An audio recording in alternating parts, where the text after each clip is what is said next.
is looking at Pat's rankings, his first preliminary rankings of the offseason, and us to dig a little bit deeper, question what the maestro might have written in this first set of fantasy rankings. In some ways, Daigle, I'm going to act as the commenters, read the commenters, and go straight to the source and see where Pat was correct and see, most importantly, where he might have been incorrect. Pat, we've heard from you in the past of how difficult of a job it is to be the rankings guy over at Rotoworld. So before we dive into each of these positions, let's take a big picture look.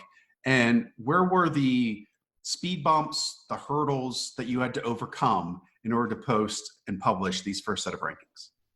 I mean, this is like a sad sack life. I put it out there and everyone just yells at me, and no one does have a tougher job. Are you asking did you want a joke answer, or do you actually want? No, I'm serious. How difficult is the first batch of rankings to do? Oh, this isn't even the first, actually. Those are much more difficult before the draft and free agency, when you don't know where people are going to be playing. But those actually don't matter in the end, because you don't know who, like the depth chart order or anything like that. Well, this was tougher than usual because, we usually have a few more clues by now to go on. We wouldn't have a lot of clues, but we would already had some rookie practices, would have already had a lot of OTAs, would have had way more press conferences. So we're getting a lot fewer coach quotes, getting a lot fewer beat writer observations of so-and-so taking the first rep ahead of so-and-so. And, usually these are always just padless practices, but already just way fewer the coach speaks, innuendos, and beat writer observations to go on. So you're kind of going based more on pure 2019 results and pure athletic profiles for the rookies, and just kind of more. There's always a ton of projection this time of year, obviously, but just even more projection than usual. Fewer straws to grasp at than usual in this COVID-19 affected year. It feels like that behind the scenes too, honestly. If you're reading through the news and you tweet about something or post something, it's just how much does this matter long term? And I would imagine that's how rankings, articles right now, as we're working on stuff behind the scenes for the magazine that people are going to go to the gas station and buy, I guess. I don't know. It just seems like right now we're truly in the drudge of the off season. Or how much does it matter, really? Usually, even when we have a lot more information, that's the case this time of year. But you can usually start to see, by now you would already see patterns and trends emerging from a press conference given in March, a press conference given in April, the first voluntary OTAs and the first rookie minicamp or whatever. And, so much of it, 80 to 90% of it is coach speak. But even by now, by mid-May, you usually have some patterns emerging. And we just don't have any data points this year. And we're going to be going into training camp essentially flying blind. I mean, or leaving a non-existent training camp flying. Yeah, I mean, that's too painful to bear right now. So just trying to not think about it.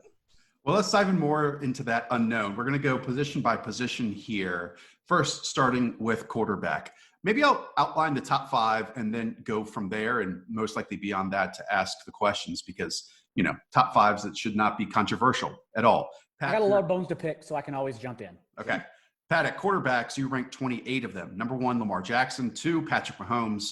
3, Dak Prescott. 4, Deshaun Watson. And 5, Kyler Murray. I want to jump down to number 15 here to Josh Allen. And in fact, at Hill Calder on Twitter is just irate at you, Pat, for listing Josh Allen here at 15. And I understand you have the likes of Daniel Jones ahead of him, Ben Roethlisberger. We have no idea what he comes back to in his state.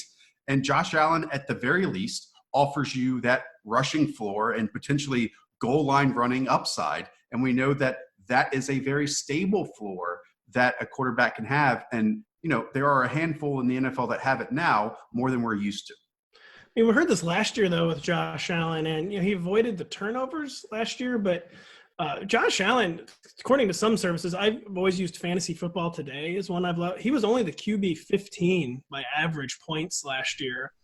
A big problem with Josh Allen last year, he did have the rushing floor. I think he had 8 or 9 rushing touchdowns.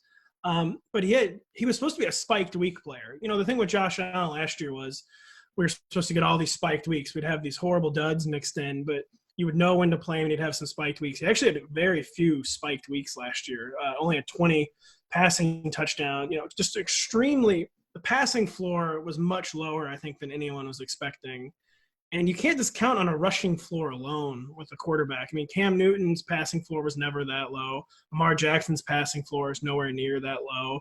And, they're kind of already putting Josh Allen on blast a little bit. Like Sean McDermott, said like the story of our season is basically going to be Josh Allen. They draft a quarterback, goes to fourth round, Jake Fromm. But I feel like they're already kind of starting to put Josh Allen's feet to the fire. And, he kind of, when the lights were brightest last year, I mean, he was terrible against good company. He was terrible against the Patriots. He was atrocious in the wild card round. I mean, his decision-making cost the Bills that game. And this just kind of boils down to there's only so high I can rank a player that really has not demonstrated to me that they are good yet.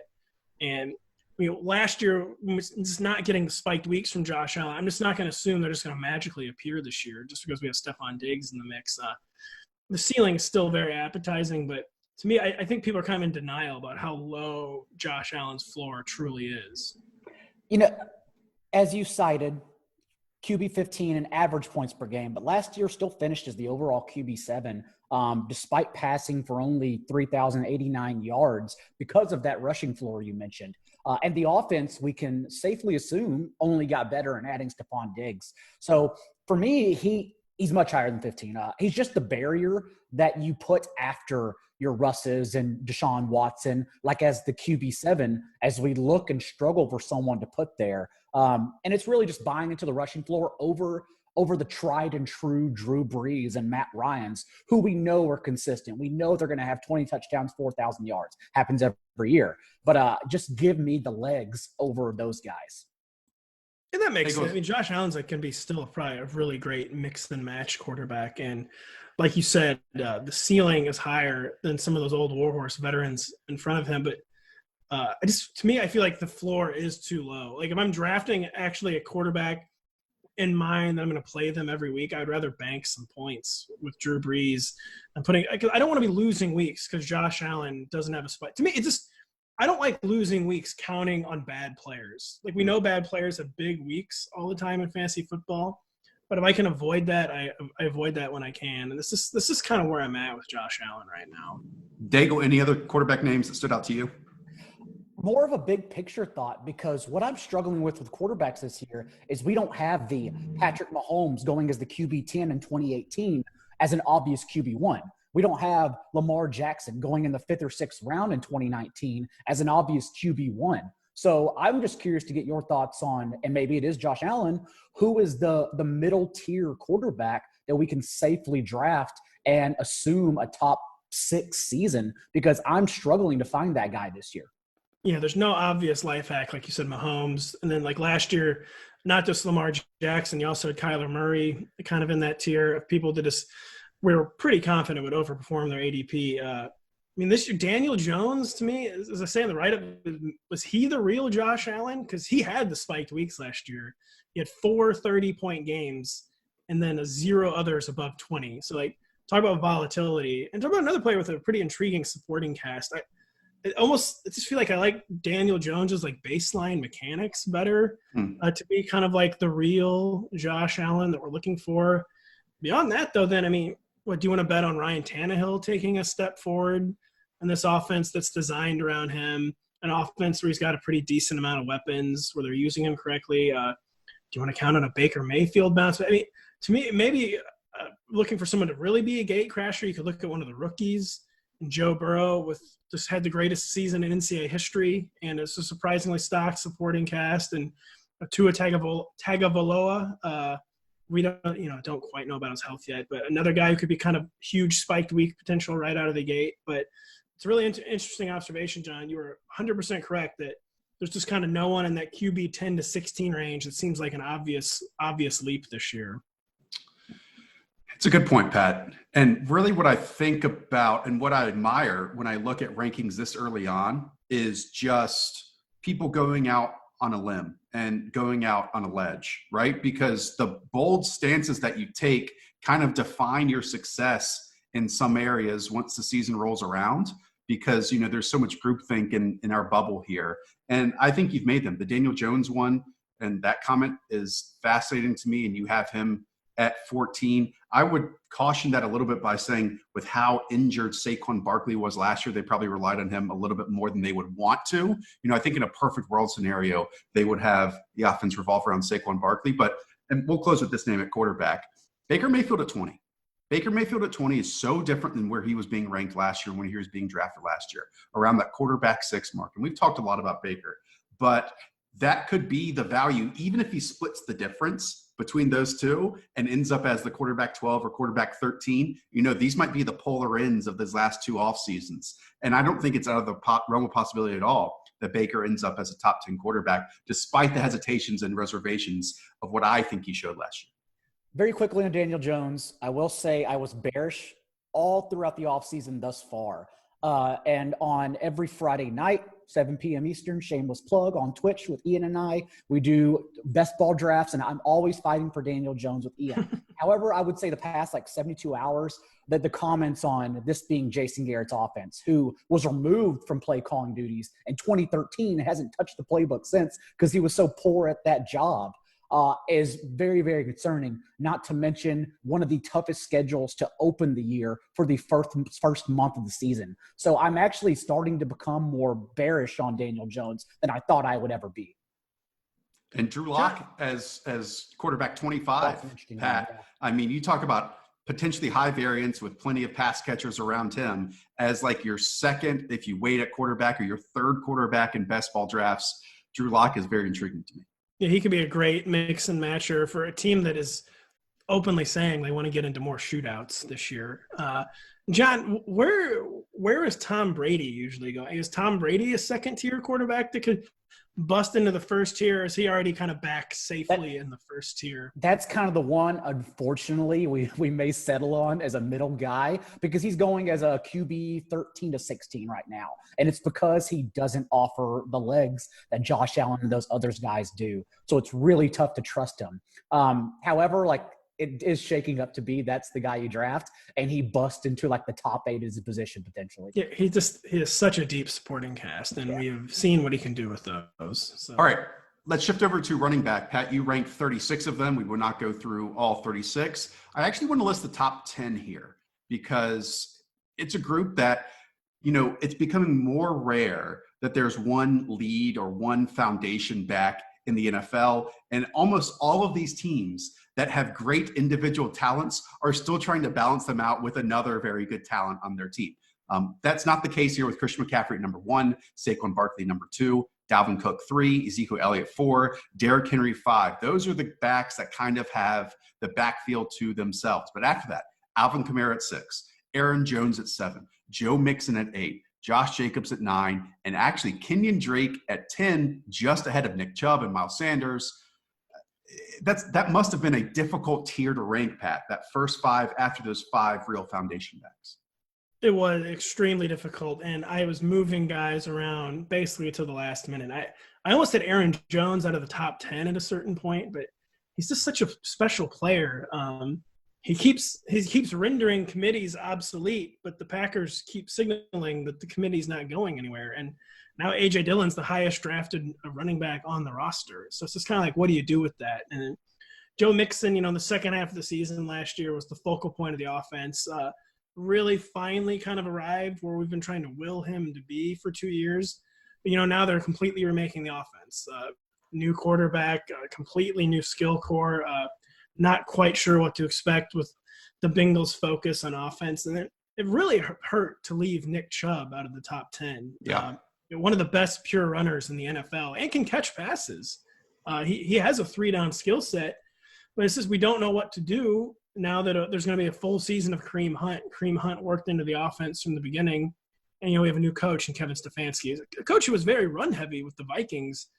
Was that Mike Zimmer or was that Kevin Stefanski? We just don't quite know what to expect from Kevin Stefanski, and Chubb should be in the top 10, but there's just too much uncertainty with him for me to leave him in the top 10 right now. It's dynasty and startup season as well. So everyone's curious about this crop of rookies. So for redraft purposes, what you have is Edwards-Helaire, the unanimous number 1 at number 15 overall.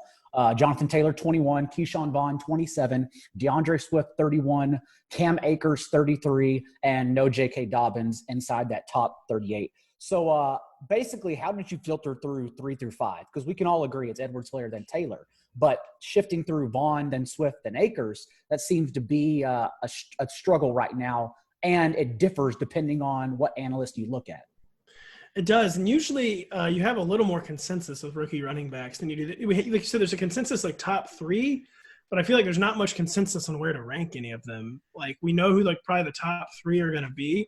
But like, you know, like last year, like Josh Jacobs was a pretty easy projection. Like this guy is going to be make an immediate huge fantasy impact. I mean, even with Edwards-Helaire, we don't truly know. Damian Williams is still there. The Chiefs, Andy Reid in the past, you know, liked to have someone who could kind of do all 3 downs, but I mean, he got very comfortable with the committee last year.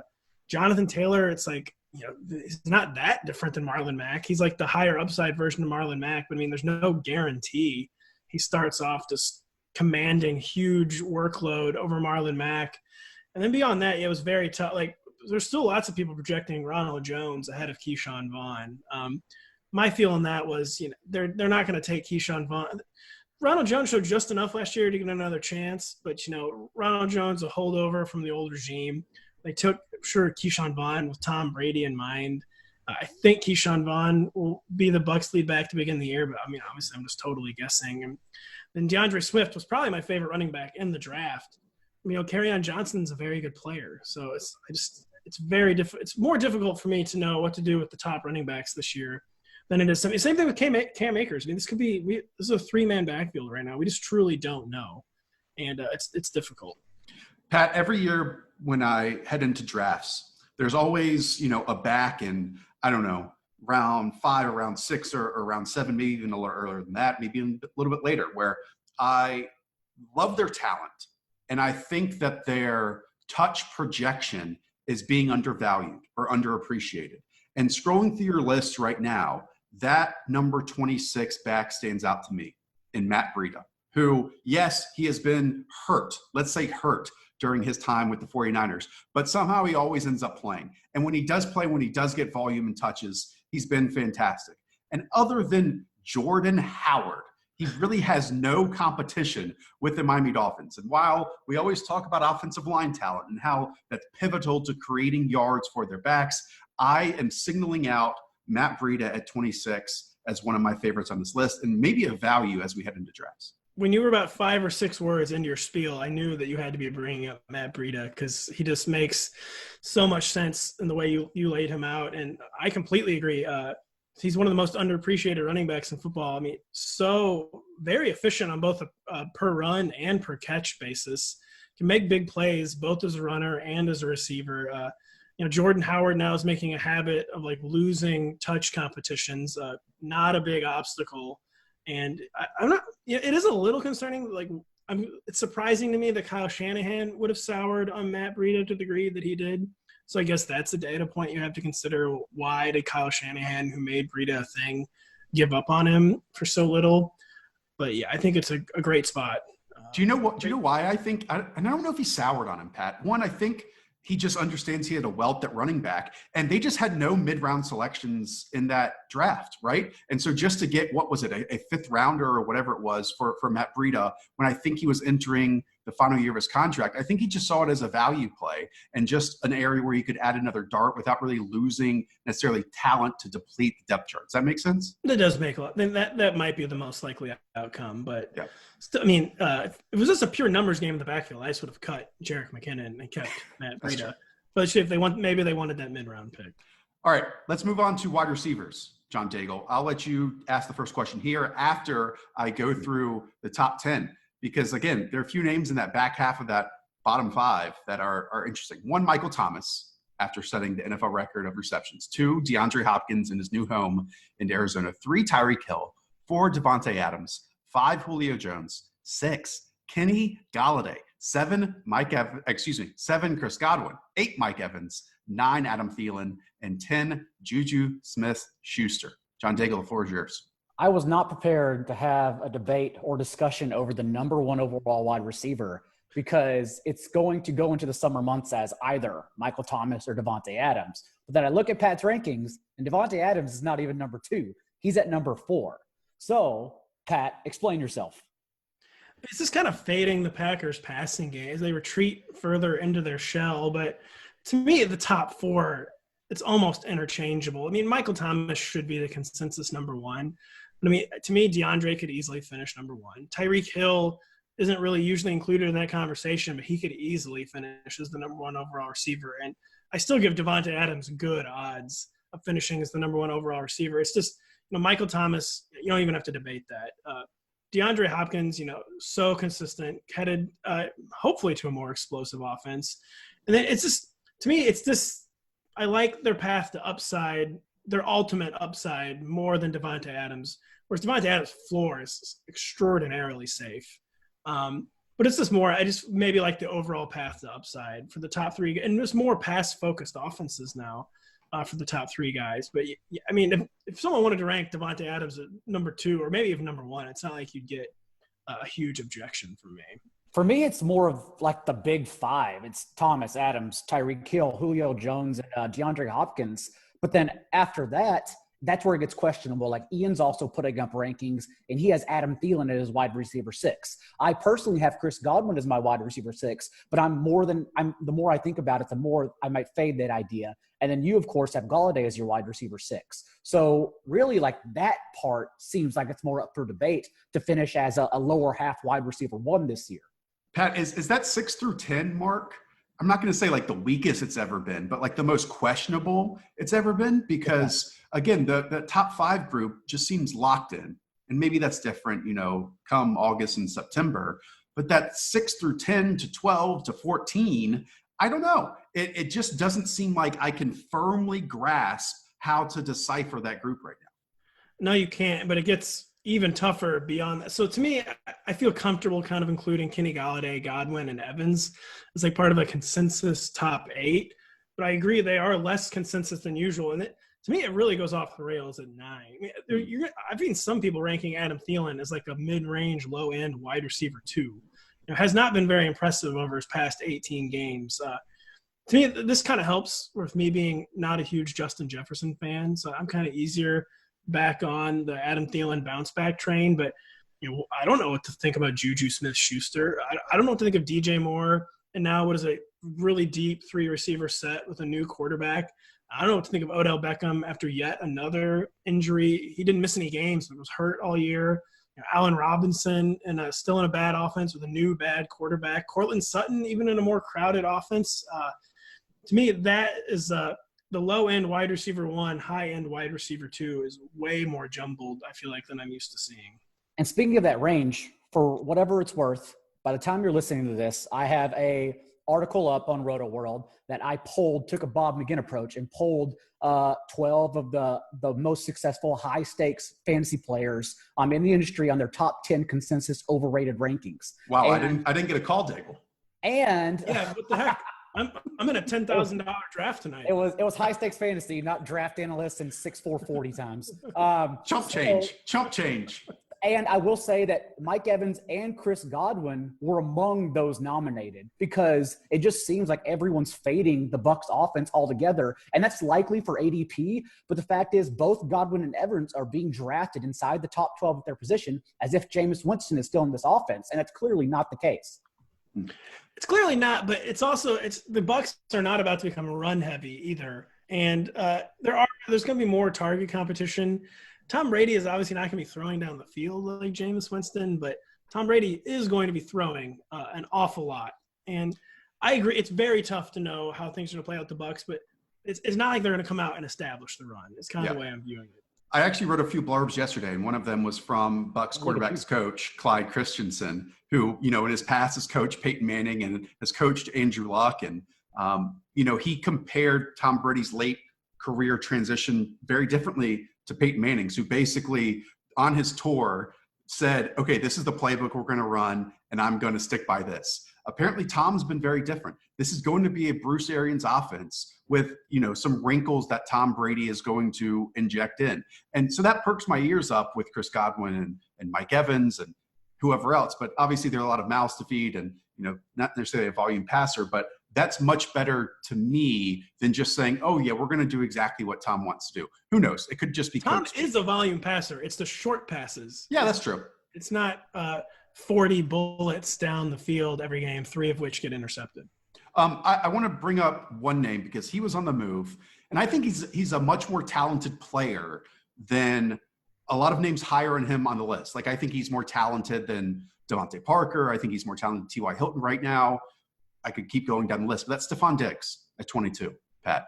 And we've seen Stefon Diggs, be a wide receiver 1 for an entire season. Now, that was with a different quarterback, and now he's with Josh Allen. Is it just because you're low on Josh Allen's efficiency as a passer, which will limit the volume that Diggs gets to put him at 22?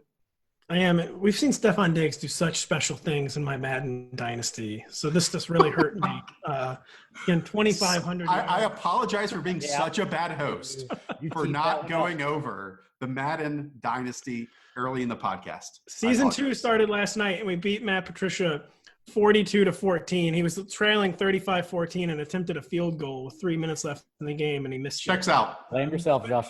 But Steph Diggs, one of my favorite players, truly one of my favorite players in the NFL. It's about, Josh Allen. If he has a rapport with anyone, it's John Brown. Cole Beasley hasn't gone anywhere. And Steph Diggs, by far, the best player in that receiver core. But as we touched on extensively earlier in the podcast, I do not have nearly as much faith in Josh Allen as some people. And I'm just afraid it's going to be a dysfunctional passing attack. And Steph Diggs was in one of those last year, but it was at least a high efficiency a dysfunctional passing attack, where dysfunctional in that we didn't know who the number 1 target was going to be on a weekly basis. But there's not a lot of mouths to feed, and I'm so not sold on Josh Allen as a passer that I just feel like fading Steph Diggs is all I can do right now. Pat, we're going to mute you and Daigle before we move on to tight end and close it out. Who is one player at the end of this list, so let's say like wide receiver 30 and below, that you think is going to end up much higher at the end of the 2020 season? Can I cheat on your question a little bit? Of course you can. We're used to cheating around here. You are a terrific host, nominated for awards. You can do whatever you want to do. That's true too. So Pat ranked Calvin Ridley wide receiver 25. And I have such a guff to pick with that because to me, he's a wide receiver 1. And given that we pretty much know the defense didn't get better over the offseason, I portray Julio and Calvin entering the year as this season's Godwin and Evans together.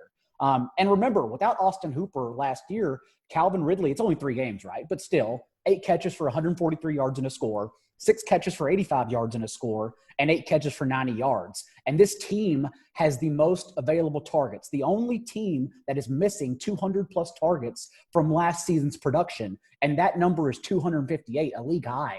So it just seems like the opportunity is there for someone, and that someone isn't Russell Gage or Christian Blake or Zacchaeus. I'm not even going to try to pronounce his first name. To me, it's just all falls on another just a step up the ladder for Calvin Ridley.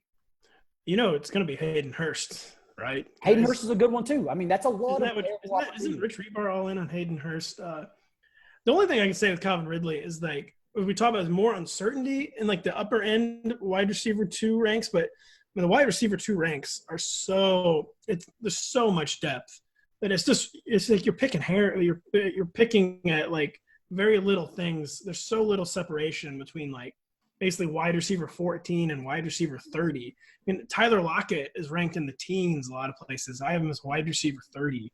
It's just very hard for me to separate. And I love the Calvin Ridley projection, but it's just kind of more like, I guess, I don't know if something wait and see, because that's not what you do as a fantasy analyst, but I guess it's just more about loving the cases of the people ahead of Ridley even more than I like the case for Ridley, which you just very eloquently made. To answer my own question, 35, Jamison Crowder, and it's just so not interesting at all, but just on volume alone, can easily see him as a wide receiver 2 this season if he plays all 16 games. And then Deontay Johnson at 48. If you like Ben Roethlisberger, Pat, and we've seen that Juju, when asked to be more than he potentially is, there are some question marks there entering the year. With I think Mason Deontay Rudolph Johnson and Devlin as his quarterbacks. Yeah, true. But I think Deontay Johnson, especially in the final 4 games of the season, showed quite a bit. All right. Deontay Johnson, too, not just all rookies, but led every single wide receiver in the league and average yards per separation. So he got the most distance from cornerbacks in the entire league in coverage. Top 24 tight ends, you rank them, Pat. Let's run through the top 5. First 2, obvious. Travis Kelce at 1, George Kittle at 2. After that, Mark Andrews at 3, Zach Ertz at 4. And look who sits at number 5. Let's focus on this one, Pat. Evan Engram. I love this. I love you going out on the ledge because I think Evan Engram is a uniquely talented player at his position in the NFL. Yards after catch, beast, athleticism to the moon. And we haven't seen him develop beyond really that rookie year because every single time he gets something going, he seems to get injured. But if he's the type that can play 16 games a season, there's some really special things in store for Evan Engram. Yeah, you basically just laid out why he's 5th, but that was a hard one. I really didn't want him to be 5th, but Hunter Henry, we have no idea how he's going to mesh with Justin Herbert. Darren Waller has much, much fiercer target competition this year. In a perfect world, I would have had both of them ahead of Evan Engram. But yes, it's almost like I'm taking like one final bet on just Evan Ingram's special skill set. I mean, he's essentially a wide receiver, one who can do serious damage after the catch at the tight end position. Yeah, I guess this is me placing one final big bet on that. In a perfect world, I wanted to have Hunter Henry and Darren Waller ahead of him, but I guess I'm more comfortable with Evan Ingram's question marks than I am with Henry and Waller's this year. It's a strong 5, and I think Evan Engram is the guy cemented as number 5. The question, though, is after that, what do you do? Because everyone else has question marks. You just run through 6 through 10 and whatever order you want. Darren Waller, Tyler Higbee, Austin Hooper, Hunter Henry, like all of those guys, there is something to knock against them. And so I struggle personally just filling out after 5. But Dago, you skipped over a name that everyone's going to look at rankings this year and search for, and that's Rob Gronkowski. Pat, you have him at number 8. Why? Yeah. Just because even like I made fun of Frankenstein Gronk like all of 2018, and he was still, though, when he played, like a clear and obvious top 5 or 6 tight end. I don't usually buy into the narrative either to a year away from the field, this player is going to be fresher and healthier this year. Like if anyone could have used the year to let their body heal, it was Rob Gronkowski, and he's just not old. He's only going to be 31, I believe. He's just not old, and he's going to be as healthy as he's been in years. I mean, he's got like a preternatural connection with Tom Brady. So just tight end in general, though, John, it's so hard to know what to do after the top 5. But something I've been noticing all offseason is tight end is a lot deeper than usual. Like basically almost from 8 to 17 or 18, they're not interchangeable. But I mean, Noah Fant could easily be a tight end 1. I have him as tight end 14. I mean, TJ Hawkinson, tight end 16, he could easily make a leap. I mean, Eric Ebron could be Jared Cook for the Pittsburgh Steelers this year. I mean, Hayden Hurst, as we know, is a popular sleeper. I mean, Mike Gesicki, so much upside. He was 4th in tight end targets in the second half of the season last year. So it's just a very deep group and a lot of flyers to take this year. You didn't even mention Blake Jarwin, who Yes. played a limited role back-to-back seasons with over 11 yards per catch, but they did sign randomly to a 4-year contract with $9 million guaranteed. That seems to tell us that he is now their new Jason Witten, just a flashier one that doesn't move like a pontoon boat. And then Chris Herndon, like, yes, everyone's down on Chris Herndon, and we always talk about on this podcast how rookie tight ends, just ignore them all. But as a rookie, with a rookie Sam Darnold, since they came out in the same class, Herndon did spike 380 yards and 4 touchdowns in 13 games with him in their first year together. And so we just forget about the 4-game suspension and the 28 snaps or whatever it was after a soft tissue injury, and now presume that he emerges in his 3rd year again with all that in the past. I love Chris Herndon as well in that tier. So to your point, yes, I think they are really interchangeable from that point forward, and you're just trying to find the upside in that tier.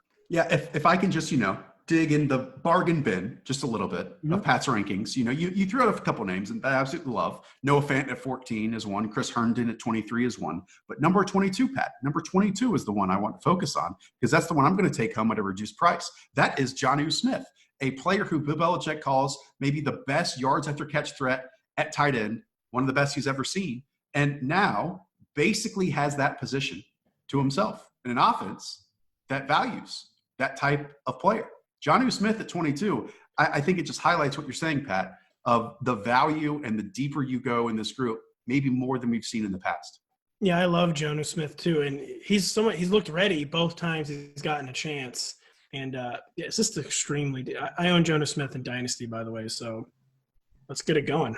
The only quick thing about Jonnu Smith, you say he has the role to himself because Delaney Walker's gone, but remember, in the postseason, 3 games, Anthony Firkser ran 44 routes to Jonnu Smith. With it.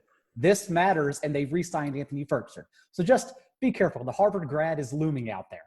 Yeah, it matters on May 14th when we're talking about this, but on October 14th. What matters right now? What does matter right now? That's a good question. You know what matters, Daigle? When people leave us rating and reviews. That's great. It gives us little warm, fuzzy feelings when they do that. We're closing in our next 100 reviews. So if you go and do that, tell one friend, more important than anything. That really does help us out. Like C-Mike, I'm reading it right now. He says, this podcast makes my ears bleed. So I'm sure he's going to be really happy and change his review whenever he listens to warts on the bottom of feet. Very excited for that next review from C-Mike. Great. Okay. That's going to do it for us today. Again, you can go and check out Pat's rankings. They're up on Rotoworld right now. John Daigle has his piece posting shortly of the most overrated players. Top 10 overrated. Yes. That's going to be really interesting. It's coming out. Waiting for my phone call as well, John Daigle. All right. Until next year. That's going to do it for us. Pat Daugherty, John Daigle. I'm Josh Norris. Up to Villa. We'll talk to y'all soon. See you.